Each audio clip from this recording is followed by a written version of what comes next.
ఈరోజు జగన్మోహన్ రెడ్డి గారు చెప్పినట్టు దేశం మొత్తం ఆంధ్రప్రదేశ్ వైపే చూస్తుంది అని లండన్ వెళ్తూ ఐపాక్ అభినందన సభలో చెప్పిన మాట నిజమైంది.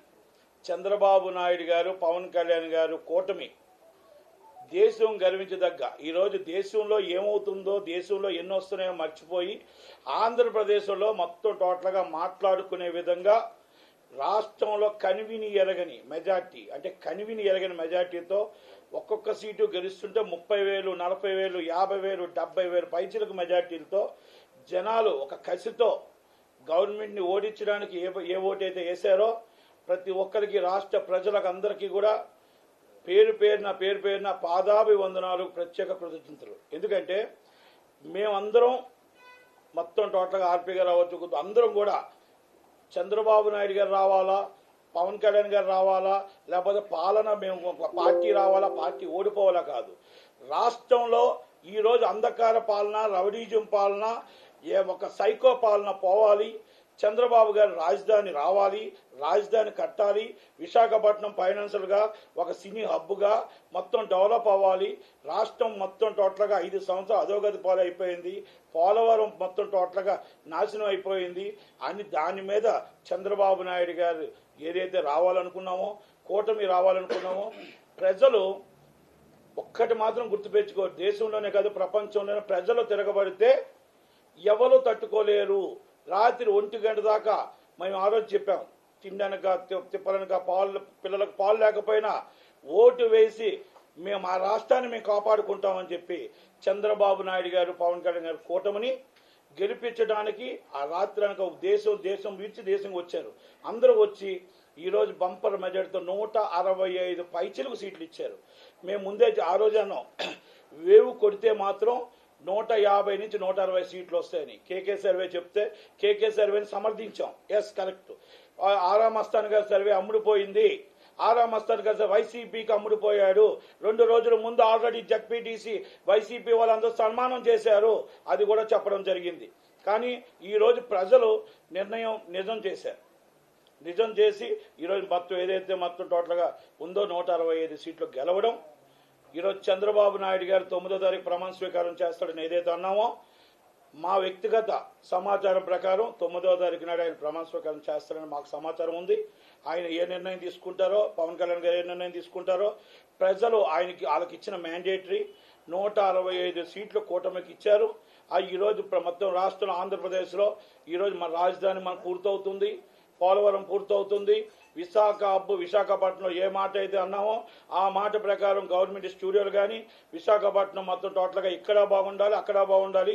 ఇక్కడ సినీ కార్మికులు బతకాలి, అక్కడ సినీ కార్మికులు బతకాలి, అక్కడ ఎంప్లాయ్మెంట్ ఉండాలి అనే సినీ ఇండస్ట్రీ నుంచి మొత్తం ఎవరైతే కొంతమంది బయటికి రాపోవచ్చు, కొంతమంది లోపల సపోర్ట్ చేయొచ్చు, పవన్ కళ్యాణ్ గారు అవ్వచ్చు, ఎవరైనా అవ్వచ్చు.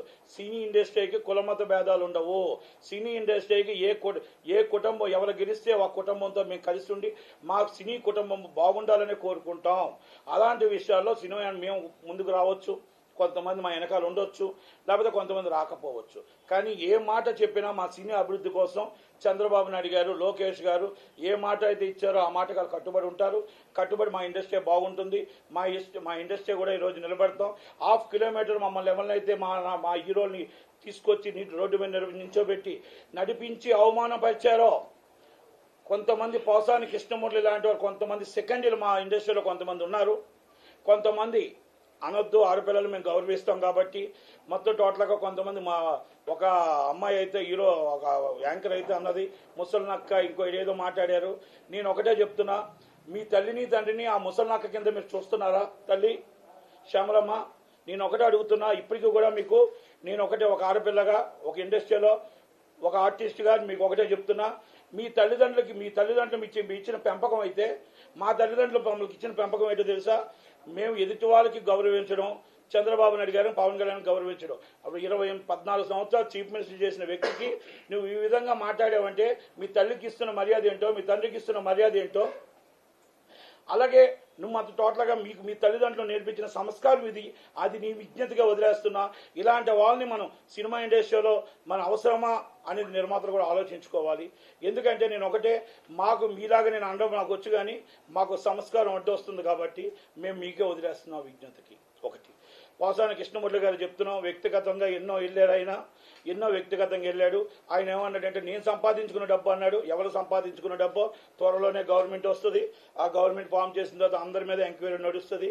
అలాగే ఎంఈవి సత్యనారాయణ గారు మన నిర్మాత అవ్వచ్చు, విశాఖపట్నంలో వచ్చిన భూములు లాక్కున్న భూములు కానీ అన్నీ కూడా ఆయన మీద వాళ్ళ భార్యను కిడ్నాప్ చేసి 48 గంటల కేసు రీఓపెన్ చేస్తాం. ఆయన మీద తీసుకున్న చర్చ్ ల్యాండ్లు, ఒక బోర్డు ల్యాండ్లు అన్నీ కూడా అంతా కూడా మొత్తం రివోక్ చేసి కేసులు రిజిస్టర్ చేయించి ఎంక్వైరీ చేసి ప్రజల సొమ్ము రాబెట్టడానికి చంద్రబాబు నాయుడు గారు వెనకడిగేయరు.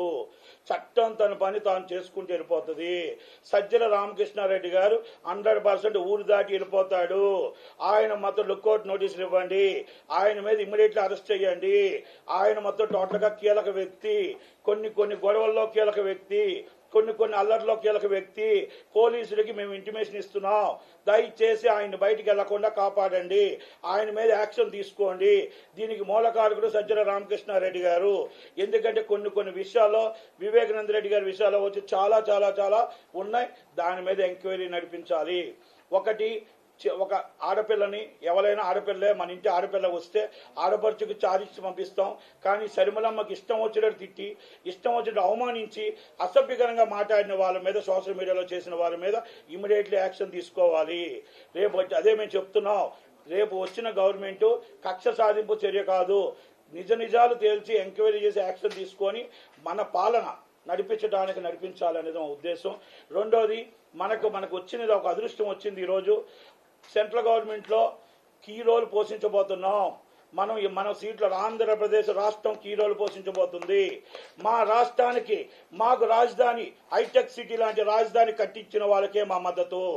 అలాగే మన స్టీల్ ప్లాంట్, మాకు స్టీల్ ప్లాంట్ ప్రైవేట్ గానే చేయకుండా గవర్నమెంట్ గారిని అవ్వాల్సిందే, అది మా మద్దతు. పోలవరం కట్టిన వాళ్ళకే మా మద్దతు. ప్రత్యేక హోదా ఇచ్చే వాళ్ళకే మా మద్దతు. వాల్టేర్ డివిజన్ వచ్చిన వాళ్ళకే మా మద్దతు. అది 100% మా ఆంధ్రప్రదేశ్లో చంద్రబాబు నాయుడు గారి నిర్ణయం. మా కీ రోల్ ఆయన పోషించబోతాడు. 100% మన రాష్ట్రానికి ఏం కావాలో, వనరులు కావాలో, ఎలా కావాలో ఈసారి మనం అన్ని కూడా సమకూర్చుకొని మన గవర్నమెంట్కి మనం ఎవరికి సపోర్ట్ చేయాలా నిర్ణయం అనేది చంద్రబాబు నాయుడు గారి మీద, పవన్ కళ్యాణ్ గారి మీదకి వదిలేస్తున్నాం. రాష్ట్ర ప్రజలు అందరూ కూడా ఆయన నమ్మారు. ఆయన ఈరోజు మన రాష్ట్రానికి రావాల్సినవన్నీ కూడా తేవటానికి, చేయటానికి, ఎవరికి మద్దతు ఇవ్వాలో, ఎవరికి మద్దతు తెలపాలో, మన రాష్ట్రానికి ఎలా మనం కాపాడుకోవాలో, మన రాష్ట్రానికి ఎలా వనరులు తెచ్చుకోవాలో అది చంద్రబాబు నాయుడు గారికి మేము చెప్పాల్సిన అవసరం లేదు. కాబట్టి ప్రత్యేక ధన్యవాదాలు తెలియజేస్తూ, అడ్వాన్స్ కంగ్రాచులేషన్ చెప్తూ, చంద్రబాబు నాయుడు గారు, పవన్ కళ్యాణ్ గారు ఇద్దరికి మేము అడ్వాన్స్ కంగ్రాచులేషన్ చెప్తూ, ఈ రాష్ట్రం బాగుండాలి అంటే చంద్రబాబు నాయుడు గారు రావాలి అన్నాం, ఈ రాష్ట్రం బాగుండాలంటే పవన్ కళ్యాణ్ గారు రావాలి అన్నాం. పవన్ కళ్యాణ్ గారి పాత్ర చాలా కీలకమైనది.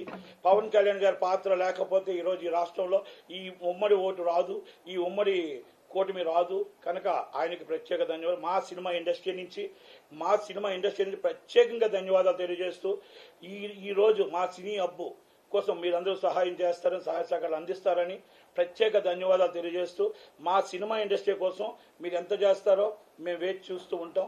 Thank you very much. Lokesh గారు మరీ ప్రతి విషయంలో కూడా మాకు అండగా ఉన్నారు. మాకు అండగా మేము మీకున్నాం, మీరు మాకున్నారు. కనుక మీరు ఇచ్చిన మాట మాకు తెలుసు. కనుక మా ఇండస్ట్రీ కోసం మీరు ఏం చేస్తారో మీకోసం మేము వెయిట్ చేస్తూ ఉంటాం. Thank you very much. Thank you.